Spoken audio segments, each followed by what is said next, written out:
Yenge, toi dont le nom signifie la joie. Toi, Haïlé, la grandeur. Kwame, l'indépendance. Ndesha, le guide. Yikonzola, le protégé et l'entouré d'amour. Les noms que votre papa Sindika vous a donnés sont à la fois la marque de l'amour éperdu qu'il avait pour chacun de vous, mais aussi celle de la passion qu'il vouait à l'Afrique, à ses valeurs, à sa culture et à son histoire.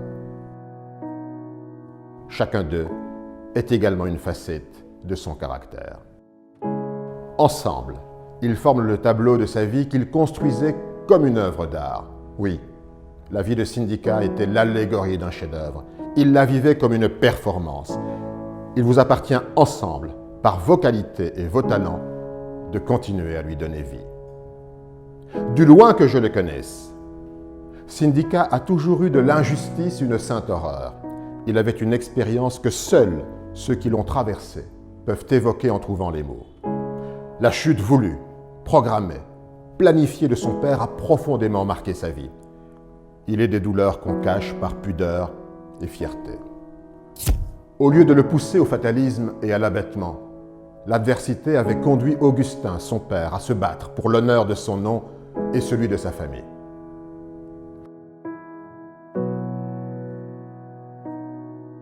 Le récit que tu m'as confié, Sindika, lors de nos exercices d'écriture auxquels tu attachais une grande importance, je veux le livrer à tous ceux qui sont venus te célébrer. Évoquant ton père, tu m'avais dit un soir, je cite, « Une nuit, il m'a réveillé dans un état de grande agitation. Alors qu'il avait l'habitude de m'appeler par le téléphone interne, cette nuit-là, il a ouvert la porte de ma chambre et m'a demandé de l'accompagner. Au lieu de s'asseoir sur sa chaise habituelle, il s'est assis sur le grand canapé en me demandant de m'asseoir en face de lui. Il m'a regardé avec un air grave et avec sa voix profonde dont on a le sentiment qu'elle était faite pour annoncer la fin du monde, il m'a dit « Sindika, je t'ai fait naître un prince, je vais faire de toi un roi. » C'était la seule chose qu'il avait à me dire. Avoir à ce point été aimé par cet homme et en même temps avoir le sentiment d'avoir été son antithèse est un sentiment particulier. Il s'est reconnu en moi comme un prolongement de lui-même. C'est quelque chose qui a forcément inoculé en moi une graine, une envie irrépressible de briser les chaînes. Avec ce sentiment que le nom que je porte, Sindika, était finalement un nom destiné qui tient à l'idée portée par cette phrase du père Aroupé, être un homme pour les autres. Dans tout ce que j'ai fait depuis, j'ai toujours eu une grande paix intérieure. J'ai toujours eu le sentiment qu'il y avait sous mes pieds ce filet de sécurité, ce qui me permet d'avancer comme un funambule sur une corde invisible, avec une facilité déconcertante, vient du fait que j'ai toujours le sentiment que ma vie n'a pas encore commencé.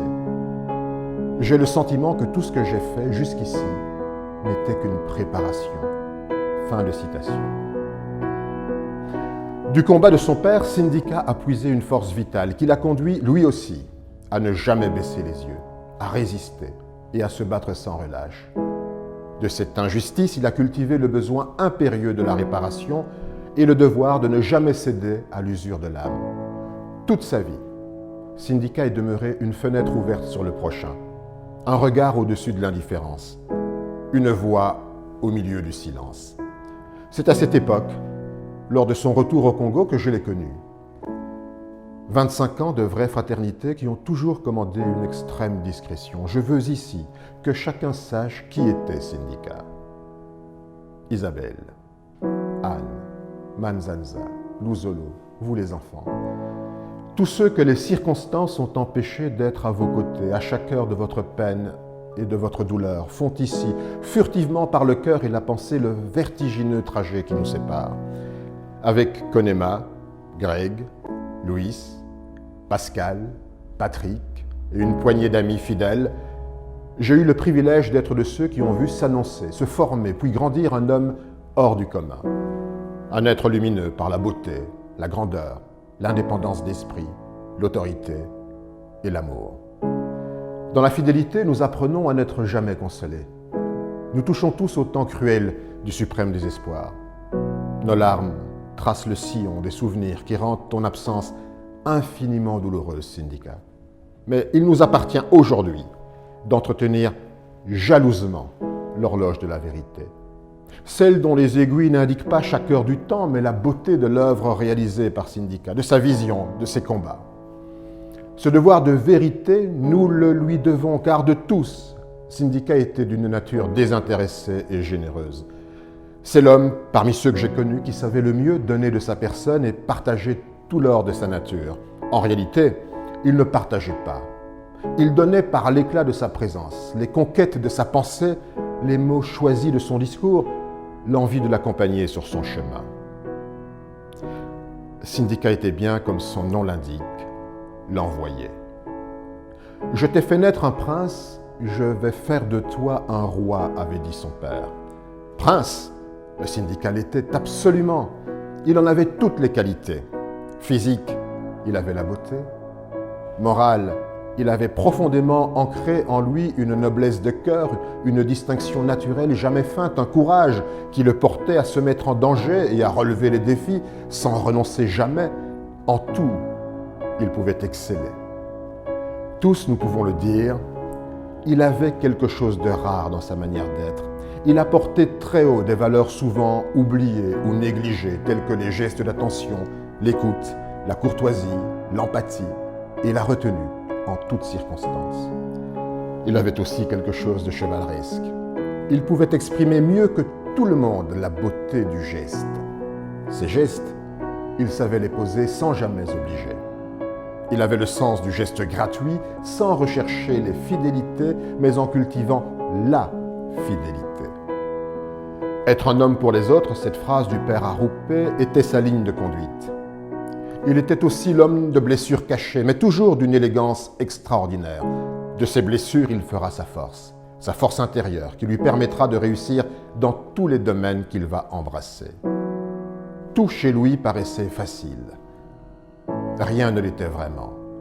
Dans tous les domaines où il s'investissait, il donnait l'impression d'embrasser toute la connaissance. Rien ne lui était étranger.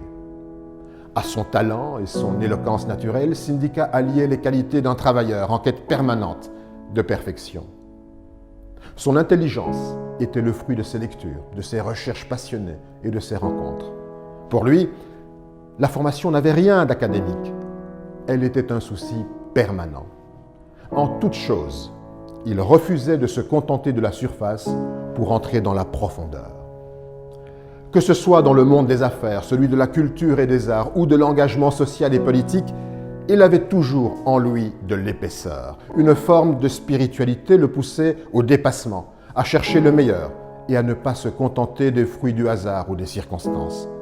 Il voulait toujours aller forcer le destin. Rien ne l'exaspérait plus que la capitulation devant la difficulté, la démission devant l'adversité, la renonciation devant l'obstacle. Syndicat est aussi l'homme qui s'est enrichi de ses rencontres. Il savait combien il était redevable de toutes ses expériences humaines. La plus belle d'entre elles aura été Isabelle. S'il lui est arrivé un jour l'envie de faiblir, cet amour lui donnera toutes les raisons de continuer à se dépasser.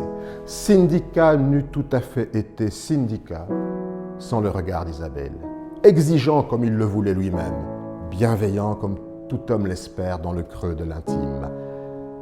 Cette rencontre lui permettra également d'avoir un père de substitution auquel il vouait une profonde admiration et auprès duquel il a continué à former son caractère et à tracer sa destinée.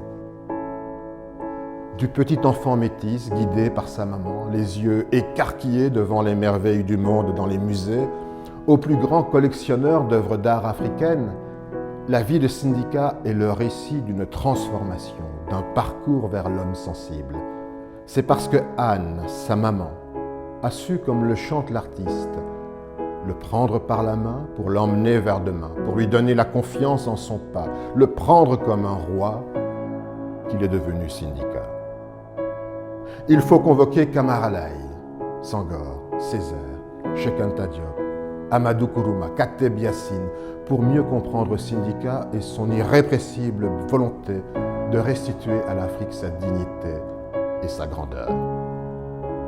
Syndicat. Usant comme personne de l'art de la formule, tu as résumé en 3 mots le sens et la direction de ton engagement pour l'Afrique et les Africains en nous invitant apprendre à désapprendre, apprendre à lire la carte du monde en inversant l'épaule, apprendre à faire de l'Afrique notre point de référence, apprendre à nous regarder nous-mêmes d'une manière dignifiante, objective et fière, apprendre à ne pas cultiver la douleur de notre mémoire, mais plutôt la force qui nous permet de briser les chaînes de notre destin, apprendre à nous recélébrer autour de nos valeurs et nos cultures. Ce qui t'émouvait dans l'art africain, au-delà de la beauté, c'était sa vocation à matérialiser les émotions, à l'image de ces œuvres qui, dans ta maison, à la nuit tombée, te regardaient droit dans les yeux, jusqu'au plus profond de ton âme. Tu as rendu vie à l'art d'Afrique en le partageant avec les enfants d'Afrique. Fidèle à ta ligne de conduite, un homme pour les autres, ta collection n'était pas destinée à rester dans tes salons, mais à voyager. Tu voulais que le monde la découvre autant qu'elle ne découvre le monde. Tu n'as pas voulu t'arrêter à être un collectionneur. Tu es devenu un mécène. Et tu as poursuivi ta route en menant tambour battant le combat pour la restitution des œuvres à l'Afrique. Quelle qu'en soit la beauté et la valeur, ce n'est pas la restitution des objets que tu cherchais, c'était bien plus. C'était recouvrer la dignité due à l'Afrique, à son histoire, à sa culture, à ses peuples. Tu voulais que les Africains, à travers leurs œuvres retrouvées, se réapproprient tout simplement l'Afrique. À l'image de Dundo en Angola, combien de musées te devront demain le retour dans leurs galeries des trésors pillés à nos ancêtres? Ce n'est pas cette reconnaissance-là que tu recherchais. Tu ne cherchais pas les honneurs. Tu étais superbement fier de ton continent. En formidable conteur, tu savais mieux que personne en parler, évoquer son passé, ses héros oubliés, ses empires, ses rois, ses princes, de Sundiata Keita au roi Congo, de la reine Jinga à Shaka Zulu, de Patrice Lumumba à Nelson Mandela. Tu possédais le récit de l'Afrique, de ses légendes et de ses mythes. Artistes, marchands, collectionneurs, curateurs ont jalonné ta route. Ils ont pour nom Fernando, Kendall, Didier, Binel, et tant d'autres que tu as croisés. Sur ton chemin, tu as inspiré, séduit tant de personnes à qui, aujourd'hui, tu manques cruellement. Les messages qui nous viennent du monde entier, de tous les continents, jusqu'aux villages les plus reculés du Congo, ne parlent que de la fierté que tu as inspirée, de l'espoir que tu nous as insufflé, de la confiance que tu as réveillée, notamment parmi les jeunes, pour qu'ils prennent en main leur destin. Quel privilège, quelle richesse, quel bonheur de t'avoir connu. Tout le monde nous dit « continuez, continuez, continuez ». Nous te le devons bien. Cela donne un sens et une direction à nos vies. Tu étais moins seul que tu ne l'as jamais cru. Ta mort, c'est un signe de ponctuation, d'interrogation, mais ce n'est pas un point final. Tu es dans une autre dimension.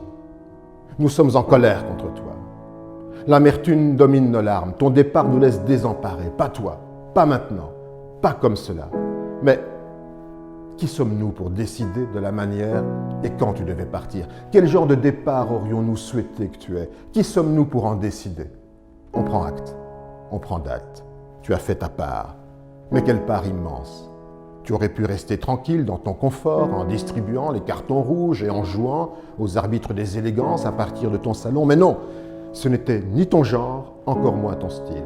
Tu t'es mêlé au peuple en t'investissant totalement. Tu as parlé, tu as rassemblé, tu as rédigé un appel, tu as marché contre l'injustice et pour la dignité. Tout cela, tu l'as fait.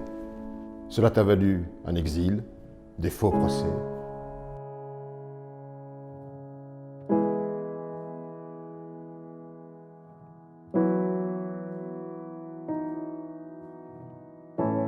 Nous sommes fiers de t'avoir connu. Ton départ est impossible à accepter. Nous avons tous les yeux rougis par le feu que tu as allumé dans nos âmes, comme le tison qui survit sous les cendres froides jusqu'au jour où nous nous reverrons. Ton nom, ton souvenir, ton évocation ne cesseront d'allumer une flamme dans nos cœurs. Au revoir, Sindika. Merci pour tout. Prends soin de nous.